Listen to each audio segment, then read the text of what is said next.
Please note, this podcast contains discussion of murder, crime, and other topics some listeners may find distressing. It may also include adult language, so listener discretion is advised.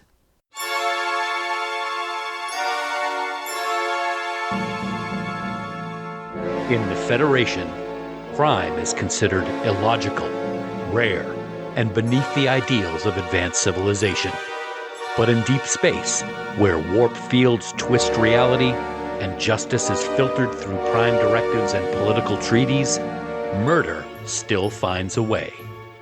These are the stories of the Space Crime Continuum. If you're looking for a podcast where I talk about the trip to Vegas I just went on, a podcast where it includes further discussion about eggnog, I have 4 liters in my fridge. a podcast where I talk about a TV show I'm watching, or a podcast that is hilarious, but also serious as hell and fun, like not funny suddenly. Oh, that's a roller coaster. And then this is also the podcast for you. Yep, that's Haley. I'm Sarah. And we're here to have fun with Trek and then make it fucking depressing with true crime. Enjoy the roller coaster. Oh, God. How are you? I am not over the World Series. This is a baseball podcast, and I miss it. Okay, so that week of my life is gone. And I say week because I was a bandwagon fan. Now, still fan. Like, I think I'm a true fan now because I have 2 hats. One hat I've had for several years, like almost 10 years. So that's legit. The other hat I did buy from Aritzia. Yes, the beige one. The beige one. It doesn't look good on my skin tone, but you know what? I can't. Maybe in the summer if I fake tan. Anyway, it was tough. That week was baseball when you had your eyes open, baseball when you had your eyes closed, because there were several extra innings. Every pitch mattered. There were hits. There were injuries. They had like the ball wedged under the fucking wall. Who knew? There was so much, and then it was suddenly over, and we were at my folks' place, and my dad's like, turn off the TV, turn it off, and then we just left. It was sad. Like, yeah, it was. I could have really used it. I think we not only could we have used it, but I think, and this is where people are going to get mad, but I think the better team lost. And I think that there's been enough, I've seen enough little like comments and videos and clips to show up that there were some really controversial calls that were made that kind of fucked over the Blue Jays. I agree. And there to a point where we thought they had won, actually. Yeah. Like when the guy slid into home, but he went, I don't know, there were some calls that were concerning, especially at the plate. Yeah. And then, you know, the technical errors on our part too. When you get excited and then you get fucking tagged in between first and second, anyway. Yeah. Not mad about it, but we will be discussing future baseball on this podcast, which we will rebrand yet again in the next year. Totally. I want us to give you a public podcast shout out and thank you for picking up the dogs when we were coming back from Vegas and bringing them to the house and giving them cuddles and making sure that they were good. And you did something that has not left. It has left a mark on this house.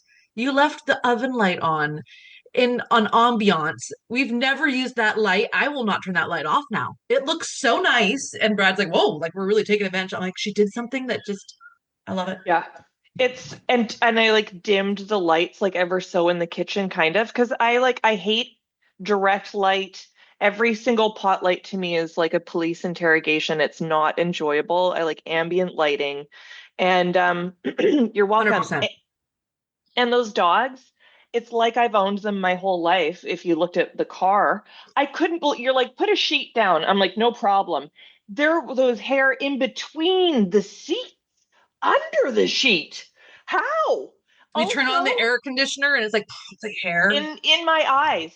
I also, like, just ripping down the highway. I look back, Frank's figured out how to like actually put the window down, and I'm like, are you kidding me? And so yeah, like it was a time. And also Jack remembers I do a little massage with his little forehead and his head, and he remembers it. So he comes over and then he puts his head down and I do his little massage. It's so cute. Oh my God, they love you. I love them, and it was a pleasure to be able to look after them. I'm glad you got back. It sounds like you had to run for your life. Oh my God. We had a 47-minute window between our flight landing in SeaTac and then going home from Seattle to Victoria. And it's in the same terminal. So 47 minutes when you don't have to go through security or anything is fine because you get off the plane and you walk down the hill and you're like, sweet, I got a half hour. But our flight was a half hour late leaving. And so that was stressful. And we had told when we moved up our seats already, because we were originally at the back of the plane. So we upgraded our seats just to have like that ability to get off the plane faster. And we had said to the woman, the stewardess or the whatever they're called, flight attendant, thank you. Like, could you guys like make an announcement? Like, we're really like when we land, our other flight is boarding, and she's like, yeah, well, no, we'll give a heads up. Like, if you guys can, everyone sit. Like, we have a couple people here. There was apparently 2 people at the very back of the plane that were also trying to make the same flight, and there's 2 other people scattered, and then she said to me that they're asking you if you guys can like run, and then if you get there first, like say, hold the plane, like there's more people that got caught in the back of the flight. Anyway, we land in a weird spot and we drive past our gates and we're going around and we're like, did they do a gate change where we're going to have to run across SeaTac? And Brad's like, I'm just like, my legs tapping. We're watching our gate go by. We could see the flight, like our plane, that's going to be the plane home. And if we missed this one at 5:00, there wasn't another one until 11:30 at night if we could get on it. And then we'd be trapped in the US. And someone's like, we'll just take the ferry. I'm like, that's not an option. There isn't a ferry that runs more than once a day unless we're getting an Uber across the border.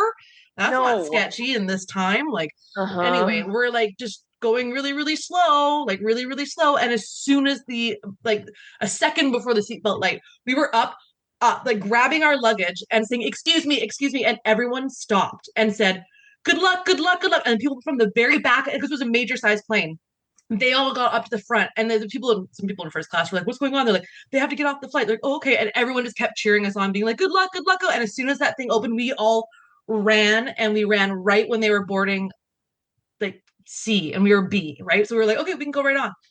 But holy crap, everyone that was on our flight made it. But it was so close, and it was just such a thing of like, this is not how I want to end the trip. Like, it just stresses me out. No so much. kidding. Airline travel is so brutal. And I'm so like, they can't hold, they know that people are coming from a connecting flight. You can't hold it for 30 seconds. Like, what the fuck? That's how we got trapped there the last time where we had to sleep overnight inside the airport because we missed the 11:30 at night one. And I was like, I'm not doing that again. Like, no, it's like, it's just not, I know, like living here is amazing until you have to leave or come back. And then suddenly it's just like, how the fuck do I get off this island, or how do I get back on it? Because it's not a 24-hour thing. No, if you had a family emergency, like, oh, your dad just got shot because he was robbing another bank, you got to get to the hospital and say your goodbyes, and it's 2 a.m. Nope, you can't do it. Private jet, like, that's it. Exactly, and there's not like someone you can call up at 9:30 at night and be like, I need to charter a private jet. It doesn't exist. No, it's not a thing. This town sucks. It's so small, but it's also not small. I got influenced. By an influencer? No, well, it was on TikTok, but it was so Mac has this. It's called like a sugar crystal lip oil stick. I got to show it to you. Mac sugar crystal lip oil stick. Are you goddamn kidding me with this? Okay, you need to TikTok it actually, because it's like a see-through. Can you just look it up right now on your phone? I'm looking it up. Okay, Mac sugar crystal lip oil stick, but you need to see like a video of it. Okay, so it looks like a crystal. This one looks like an amethyst almost. Yeah, it's like a see-through lipstick. Yeah, it's cool looking. Okay, so with like a lilac shimmer. So I fucking bought it. I had to buy it. Was it just one? Is it just one color available? Yeah. Okay. Yeah. and it's like limited edition, blah blah blah. So I bought one. It came in a whole huge box. I'm like, what the Oh my fuck? God. What a waste. Anyway, but I also remembered like a million years ago, and it doesn't matter. Mac is expensive. It doesn't matter. So I bought it, and like it's literally just a lip balm with fucking glitter in it, but it's like the most beautiful thing you've ever seen. And so I showed it to my mom yesterday, and she was like, oh. And I was like, what? Santa's listening. Does mommy want a special MAC lipstick too? How much was it? It was $38. Maybe I'll have to get Whatever. one. It looks Okay, cool. but then I looked online and it's all sold out everywhere. And so I was like, oh fuck. And then I was like, oh no, but Santa. And then so John dropped me off at Mayfair Mall yesterday and I ran to Mac and I was like, do you guys have the sugar crystal lip oil stick? And Glisten Up, that's the name of it. And she like brings me over to the display and it's like all out. And she's like, oh, let me just check if I have any in the drawer. She pulls open a drawer, fucking like 100 in there. So I got two. So go to Mayfair because I'm one's for my mom and the other one is for my hair stylist who is a makeup artist and I know can't afford it and it's going to be her tip instead of Yeah. But it's like Very so exciting. beautiful. Yeah. Anyway, so not the same as a house, but just as shiny. Speaking of which, watched Serenity, the movie, Oh, on Friday. So fucking good. Like it's such a great show. I haven't seen that in forever. Put it on. Well, we had to buy it because it was Right. not streaming anywhere, of course. Yeah. Sugar crystal. Oh, okay. I'm on the website and I want to see if it's true that it's like Yeah, sometimes they get stuff back in stock, right? So for sure. Are you on the Mac site? yeah. Can I get another pop-up, please? Yo, it says add to bag now. I think it is in stock. No probs. I don't have anything else to say. I mean, I went to Vegas and it was fun and late nights. There's this, okay, we stayed at the Circa and there is this delicatessen, like old school, like New York sandwich place that's open 24 hours. We went there twice in a row at night because we got back at like 3 a.m. Nothing was open, and we hadn't have dinner, and we'd gone somewhere where it was free drinks. And oh my god, we got massive Reuben one night, and then we got the Italian sub. Oh, it was so good. Yum. All right, well, I've been influenced. Thanks. You will not regret it. It's like the prettiest thing, and then I just think it's just like if you need a little extra protection or power, it's like put it on. And it's also I got through Rakuten, so I get 6% cash back. Hell yeah, it's like free. It's basically free with free shipping. Oh, I hope your mail comes today. I sent you something in the mail. I thought mail arrived, but it was an Amazon delivery. And while you're doing that, why don't I walk us through the episode? Please. For this episode, we are covering the original series episode Court Martial, season 1, episode 20. And you know what? I didn't watch it. I don't think I've ever watched one episode of original series, and I don't want to. Oh, I watched it. It's so pretty, like because it's all like on Netflix. They're all like remastered, and like the 60s colors are so good. It looks so great. Okay, see, like one of the reasons I didn't want to watch it is because I thought it would be blurry as shit. So okay, cool, good to know. Maybe I will. Here's what happened in the episode. Captain James C. Kirk, professional hero, part-time philosopher, and full-time chaos magnet, finds himself facing the unthinkable. Starfleet bureaucracy. Like, can you imagine as a captain? Oh. After a routine storm in space goes sideways, Kirk's accused of pressing the wrong button and accidentally launching an officer, Ben Finney, into the cold void of space. You know, typical workplace accident, just with more vacuum and fewer OSHA regulations. The Enterprise docks at Starbase 11, where Kirk expects a medal, but instead he gets a lawyer. The brass pulls up a damning video recording Kirk doing the deed, because apparently in the 23rd century, the surveillance footage always lies, but the computer is never wrong. No. Kirk's old pal turned lawyer, Hodgley, swoops in. A man so allergic to technology, he practically cross-examines the typewriter. His defense strategy, computers suck. Right. I've been there. It's bold, stupid, and somehow effective. Meanwhile, Spock plays a few rounds of 3D chess and realizes the Enterprise's computer has been tampered with, presumably by Finney, who turns out not to be dead. What? He's just extremely petty. He has Hmm. been hiding in the ship's wiring like a bitter space goblin, sabotaging systems and sulking about Kirk's success. Because Oof. nothing says career recovery plan like faking your own death and framing your boss for murder. Mm. On a Tuesday? Here we go. Kirk eventually confronts Finney in engineering. There's yelling, punching, and an alarming amount of drama for two grown men in pajamas. Finney's scheme collapses, and Kirk restores the ship and his reputation just in time to resume his regularly scheduled smugness. This episode ends as it began. Kirk's on top. Ew. Ugh. Spock's unbothered. McCoy's sarcastic, and the legal system of the Federation is revealed to be about as reliable as a red shirt in a phaser fight. Not very. Amazing. Yeah, I watched this the other day when I was just kind of sitting around organizing stuff with this, and I was like trying to draft up like a fun episode synopsis. And yeah, it's there's something about the old series that I've never seen all of it, and I'll probably never watch all of it, but there's, if you're in the right mood and you're just feeling nostalgic, and I've become like such a Spock girl now. Like, I don't know, I really appreciate Spock. I think Ethan Peck as Spock has made a big part of that too, which makes me want to go back and watch more Nimoy. It's so good. But the colors of this show are so pretty and so 60s, and the dresses and the hair. It's like, oh my God, I love it. It's so much fun. Nice. Well, maybe I'll give it a shot. There's other episodes that would probably be better to watch for the first time, if I'm being honest. Fair. Yeah. And I mean, it's just it's Kirk being Kirk. I found some fun facts. Internet Movie Database. I always have to go to it. That's like my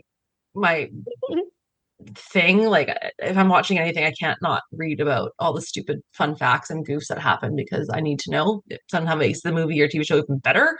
Makes no sense. But did you know the door through which Spock and McCoy enter the courtroom is one of the few hinged doors seen in the original series? I did not know that, and good to know that they still exist. Well, then for the door enthusiasts, this is a big moment. I mean, I like my doors, especially when they're like the cardboard and it kind of, yeah. I like the band, The Doors. This is the first episode in which the names Starfleet and Starfleet Command were used. So that's pretty big time stuff. That is. When Dr. McCoy first meets Lieutenant Shaw in the Starbase bar, a light, jazzy version of the Star Trek theme can be heard playing. Was this an ancestor of Liam Shaw hanging out at a bar? Oh my God, could be. Hope so. The document Commodore Stone is holding during the opening sequence is a Desilu Paramount actors contract. Oh my. Yeah. And so there's a couple of goofs that were found too that people obviously added to Internet Database. Like, when Spock is playing chess, he makes a move before McCoy walks in. He ignores the computer's spoken move, bishop, half level right. He then makes another move and the computer repeats its previous move. Continuity. Figure it out. Oh my God. When Kirk and Finney talk about Finney's mistake, a lock of hair falls onto Finney's forehead during his close-up, but his forehead is clear of hair in the wide shots. God, that's so specific. Could have been wind. Although, that could be the mailman. I wonder if I got mail from Haley. No luck. I will go look. Hold, please. I'll be right back. Unless it's not the mail person. No, I think they're just barking because they're assholes. That's okay. There's nothing. Heartbreak. It's not that exciting. Heartbreak. It's real. Okay, where was I? Goofs. There are 4 officers. There are 4 lights sitting on the court-martial board. However, all court-martial always have an odd number of officers sitting, so there'd be no tied vote. While things may change in the future, this most certainly would never change. Right? And though, like with the ex-girlfriend thing, while Kirk has no objection to his ex-girlfriend serving as his prosecutor during the court-martial, there's no way in a system of justice based on precedent, the rule of law, and individual rights that she would ever be allowed to serve as the prosecutor for this case due to an obvious conflict of interest. Duh. And lastly, Kirk's lawyer, Samuel T. Cogley, is unprepared for Kirk's case in the courtroom. He has no files or folders of paperwork that would indicate he's prepared a case. All he brought into the courtroom is one legal pad and 5 old textbooks. Who is this guy? Give me a break. All right, we're about to run out of time. So before we go, let's just send it off to Fansets. Hello, listeners and friends. We'd like to take a hot minute to thank our friends at Fansets. As you may or may not know, they are an incredible team of Trek fans that make and sell really cool pins. If you go over to the website, fansets.com, I know you won't be disappointed in what you see. They have pins that span the whole Trek universe and are constantly releasing new pins all the time. So head on over to fansets.com, have a look around, and don't forget, if you want to save yourself a couple of bucks, use our special code at checkout, which is TrekGeeks, all caps, one word, and you'll get 10% off your order. And for those of you in the US of A, spend over $30 and you will get free shipping. Fansets. Our pins have character. Thanks, Fansets. I went to the website. They have some new stuff. They got Wrath of Khan Delta pins, and they've got other like badges, like tons of Delta pins now from like all the different series. They have Voyage Home ones, and they've started doing like Federation like dedication plaques like from the ships. Oh, cool! So cool. Oh, yeah. Cool! I like. Yeah, they're really neat. I love that. Yeah. All right, you come back and add me, and we'll talk a little true crime. Hey. Love it. See you in one moment. You know it. And we're back. You know what's funny? Zoom probably thinks that like 40 minutes is not enough and that people won't just restart a meeting at they'd rather pay. No. We cracked the code. They never saw this coming. Never. No, this was not in their risk analysis. Anyway, today's episode is brought to you by Zoom. Okay. On to our true crime. We have 2 true crimes here. Are we going to be talking about both of these crimes? Yeah. Well, I want to hear them. Okay. Do you want me to start and do the first one? Yeah, I guess. Why? Did you not want to do the second one? Do you want me to do the second one first? Yeah. Yeah? Yeah. Too controversial for you? Yeah. Fair enough. Okay. So that means that I get to talk about somebody who's in the news quite a bit these days. Epstein. You know him. You hate him. He's dead, Jim. The reason that this one is being used and how it kind of parallels to the episode is the discussion of tampering with electronic evidence. Obviously, in the episode, the computer, as Spock finds out, has been tampered with, and there has been information brought forward about the release of tapes and surveillance from the night of Epstein's death. So for those of you who live under a rock or don't pay attention or don't know, in 2019, Jeffrey Epstein died in federal custody at the Metropolitan Correctional Center in New York. The official ruling is apparent suicide, and the U.S. Department of Justice, DOJ, later released video footage described as the full raw surveillance from the night before his death. But it doesn't stop there, guys, of course. Otherwise, this wouldn't be a really good true crime tangent. Forensic findings on the video. And this was done by Wired and some independent experts. And then they did like a whole like expose about this, which kind of somehow people stop talking about it again. Like this is like every day right now, it seems, in politics. Something shocking happens and then no one talks about it again ever and nothing's done about it. So it's just kind of like, here we go. Anyway, the metadata shows the video was not a direct export from the MCC camera system.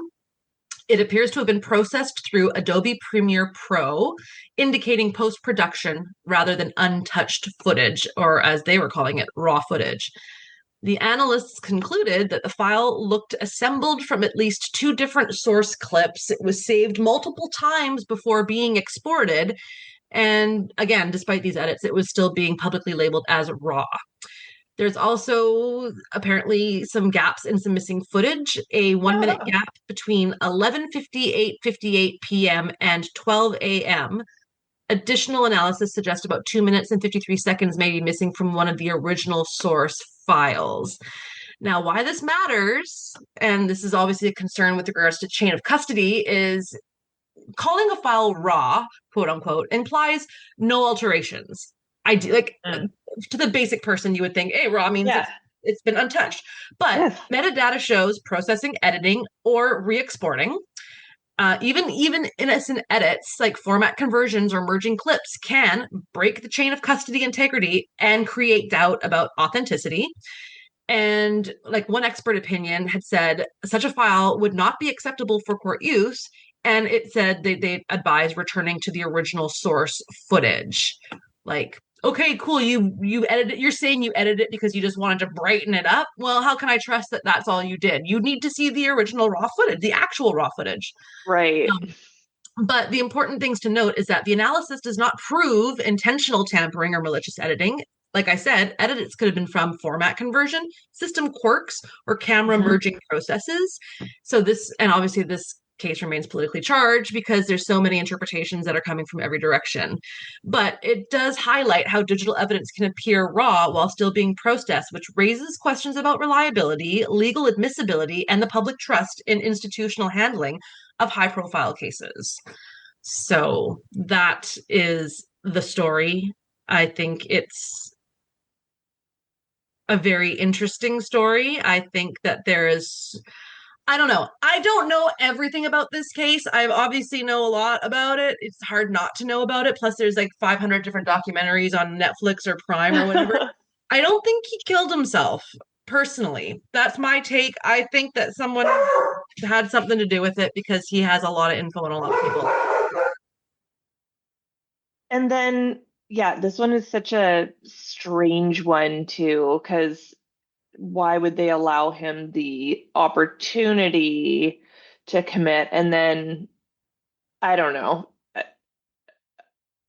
It's all so sketch. And then, like, if you think about it, like, everything's sketchy. Well, it's so sketchy. And I remember when Ghislaine was first, like, taken into custody, people were like, oh, like, don't let her be alone at night. Like, make sure the cameras are working, because people thought that she was going to suffer the same fate. And now look at her. She's in a minimal security place, living her best life. And anybody who speaks out against her is sent to a maximum security prison. She's been given the 5-star treatment. She's getting better treatment than our own prime minister gets from the present president. So it's just my God. It's to show like how fucked up the whole system is. And it's like listening to different podcasts or the news about the whole political. This is a political podcast about baseball, and sometimes Star Trek, FYI. Just so you know. There's just like, I lost my train of thought now. Talking about, what was I saying? She's, him, they're bad people. Oh, like there's early days of the first time Trump was in, trying to be president, that's like, I want to release this stuff. This is all like really important. We can't let people get away. And suddenly now it's like a hoax. Like, it's just, you can't just, anything that you don't like that doesn't go your way, you can't say it's a hoax. Like, I know. If my boss asked me to do a new project and stuff, I'm like, I'm not doing a project on cleaning up a land. Lands are hoaxes. Like, that's fake news. That doesn't exist. That's a liberal thing. I don't like, it's just so stupid. Like, it's a case that I don't think it's going to be the John Benet Ramsey case. It's never going to have an answer. I don't think anyone's ever going to be properly brought to justice. The only justice we've seen is, Prince Andrew no longer is Prince. Like, what the fuck? Like, that's the worst thing you're going to slap on his wrist for what he did, like, allegedly did. Like, oh my God, like, just fucking. What else is institute the purge? Oh my God. Well, I mean, he's talked about that too, but it's not going to go the way that we want it. No. The other thing that I have seen that is starting to also freak me out, recognizing that we're all being exposed to like all sorts of propaganda all the time, but like, I'm not on Twitter, but I saw on Reddit a tweet where it was like Laura Loomer, like, there's a difference between a 15-year-old and a 5-year-old. Like they're already trying to Well, suggest. you're not wrong. One's 5 and one's 15, but they're both considered children. Like, And they're both children. Yeah, like there's I know it's gross. that kind of like worming that sort of rhetoric in is Because these so are the same gross. people who would argue, like, well, back in biblical times, it wasn't weird for a 30-year-old man to marry a 12-year-old girl. The Virgin Mary was like, why is it trauma now? It wasn't trauma then. How do you know it wasn't trauma then? You think kids wanted to be married off? It's still happening in other countries, and we still consider it a tragedy. These Yes. weird cults that live with their little bonnets and stuff, and they're like, you know, sweet baby prayer, whatever. Like, Yep. as soon as she starts menstruating, that means she's ready to become a mom. Let's marry her off to this guy who's got 5 other ones, and the other ones just hit 20, so they're too old now. Like, It's it's bizarre. disgusting. It is disgusting. And to what end? Mandatory castration for all these predators. Ew, 100%. Fucking Bring back gross. the chastity belt if we have to for protection. Lock it up. I mean, And it also shoots out like gun. Like, can we find a way that we can like taser. really It's a taser it down there. Totally. Let's get the women together, rally, and let's do some serious tasing. Oh yeah, I like it. Let's do it. We'll plot it in my bar downstairs. Oh my God, 70s lair. Shall we talk about this other true crime? Yeah, I'd love that. Tell me a story. Here goes. Let's do it. I hope I can pull this off. Today's case is one of the wildest stories you've probably never heard. No way. Mm-hmm. It's a tale that. Yes, this is it. Get ready. It's a tale that starts with a hardworking auto repairman in Cleveland. A guy studying engineering, just living his life, until he accidentally crosses paths with the Italian Mafia and a corrupt cop. Gabagool. You're just trying to have some gabagool, and next thing you know, you're just trying to have a little plate of spagoot. What happens next sounds like something ripped straight from a thriller, a bomb wired to a light switch, a man framed for crimes he didn't commit, and a desperate decision to fake his own death. And just when you think it can't get any stranger, it does. 20 years later. This is the unbelievable life of Benjamin Holmes, taken from information found on Wikipedia. Also, the Epstein information, all my research was from Wikipedia, too. Thanks, Wikipedia, and thanks everybody who donates to Wikipedia and edits it. I don't do either of those things. So here's a little background for you. 1979, we're around the era that your house was decorated and or built, your new house. And untouched. Yeah. Untouched. Benjamin Holmes, an auto repairman in Cleveland, as I said, studying for a master's degree in engineering. So sweet. Approached by members of the Italian Mafia to make a gun suppressor, he refused and reported them to the police.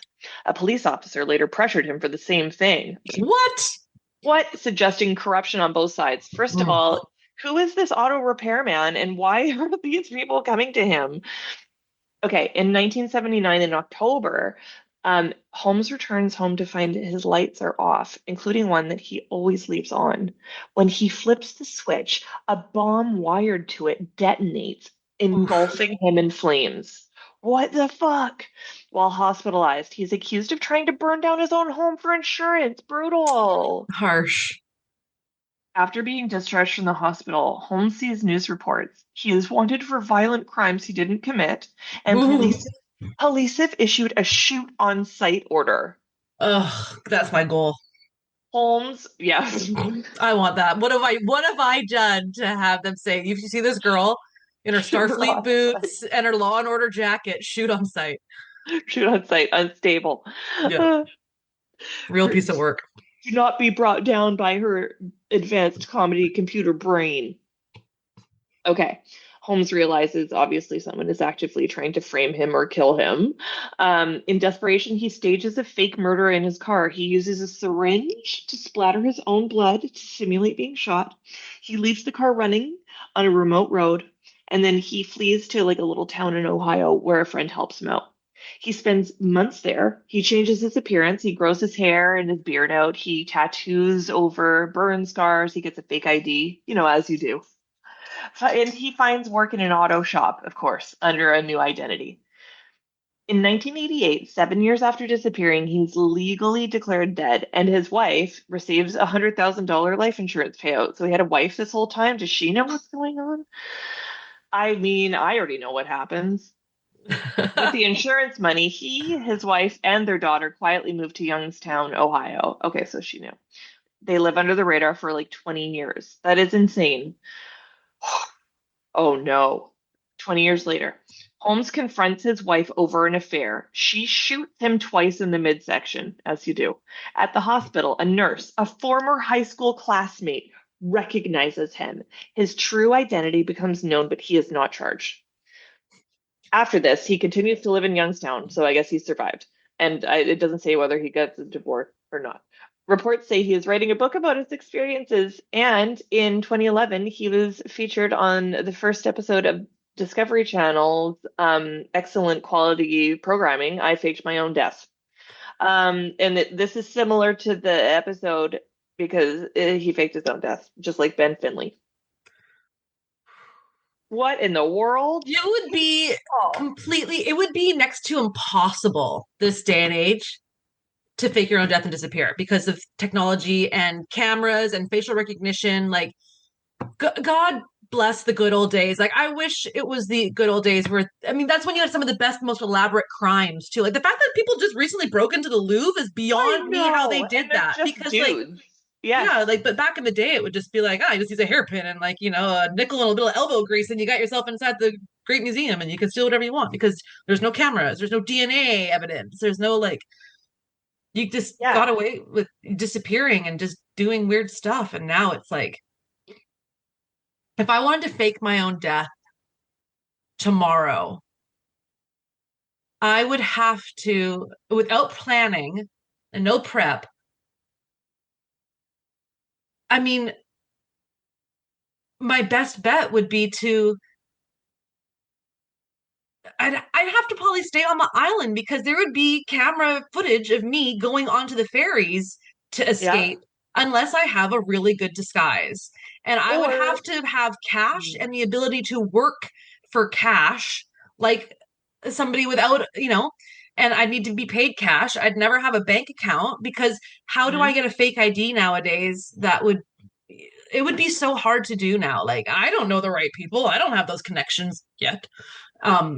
Anymore. But yeah, like my face is everywhere. Like I would go through Nexus. I have a facial recognition. It scans. So it would just take one time being caught if people were actively looking for me and they have computers that would just be like scanning everything. It wouldn't be hard to find me. This reminds me, and this is related to this episode and what we're talking about. Michael Rockefeller, one of the Rockefellers, he disappeared. Yeah. So, like, what happened with him? And there's all sorts of theories around that and speculation around that. Wasn't it one of the Rockefellers that went to one of those remote islands with an uncontacted tribe? I think that was him. Yeah, don't do that. Leave him alone. Don't do that. Yeah, for sure. Anyway, interesting, and you're right. Like, it would be really difficult to just disappear or like cover up a crime these days, like with all because evidence and DNA and the technologies. Yeah, and people are always filming. There's cameras everywhere. It's yeah, totally. Don't commit any crimes. Don't do it. Behave yourself. Follow the rules. Rules. We live in a society. Yeah, they are. Except for the ones that are stupid. Yeah, those are good. Those were definitely way less traumatizing as the ones we did last week. I mean, I couldn't even read some of the ones. I know. I was like, there's people suck so much. And this was nice just to have like just a couple easy ones. Bang them out. Totally. Oh, you want to talk about Epstein?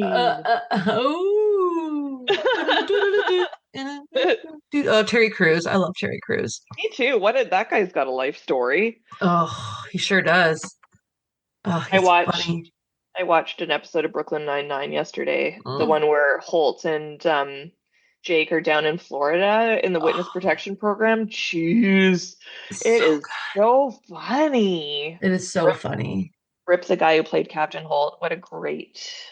So did I tell you that nixed the whole idea of doing another Calvin timeline movie with like Chris Pine and stuff. They were trying to do it. Now it's like it's officially been like it's not happening. No. Yeah, so that's been killed. But apparently there is going to be another Star Trek movie, and the people who did Spider-Man Homecoming, Jonathan Goldstein and John Francis Daly, they're developing it. And John Francis Daly was like he was one of the little kids on Freaks and Geeks. Really? He was So like the it'll main be like, boy whose aw. sister was the actress from everything, Linda Cardellini.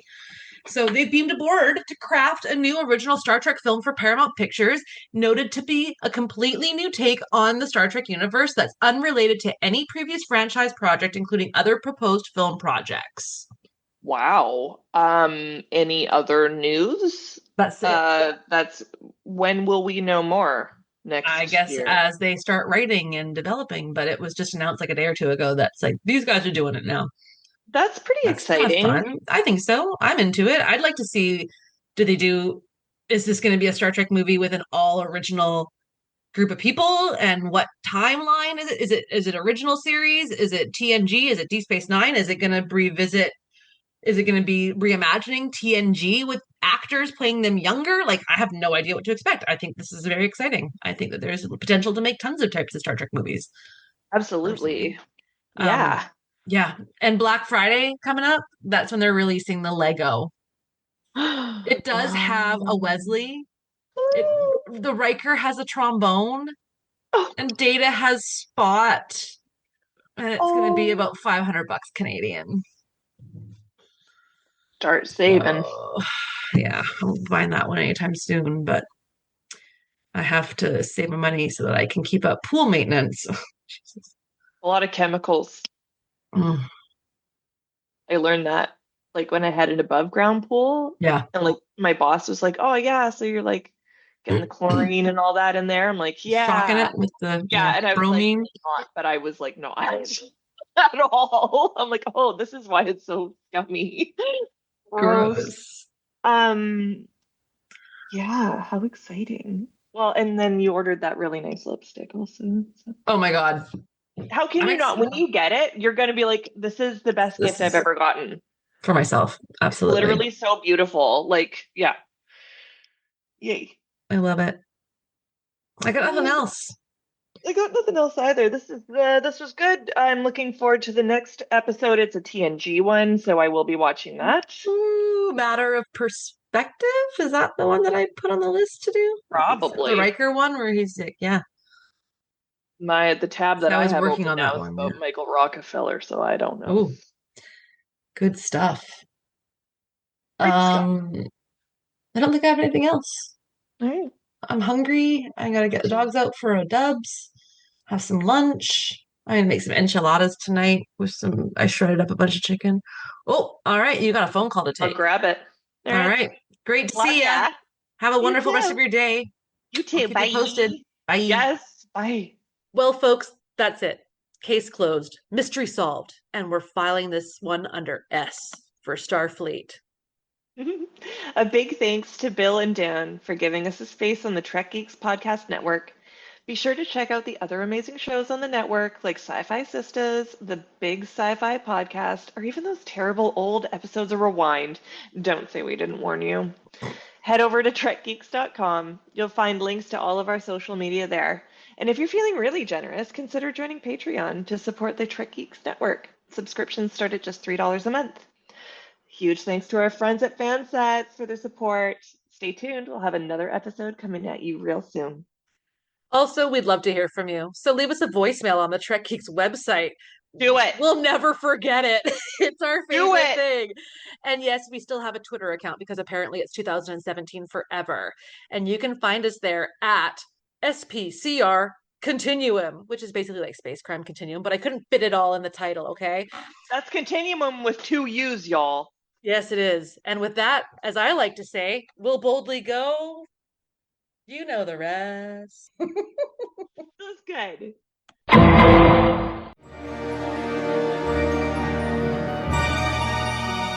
Space Crime Continuum is a production of Trek Geeks, executive producers Bill Smith and Dan Davidson.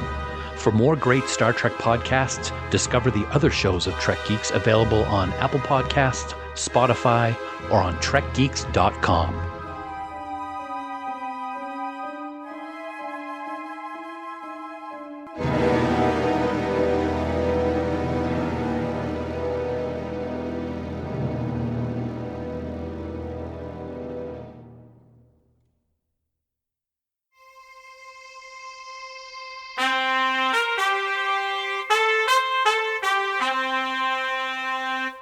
Coconut!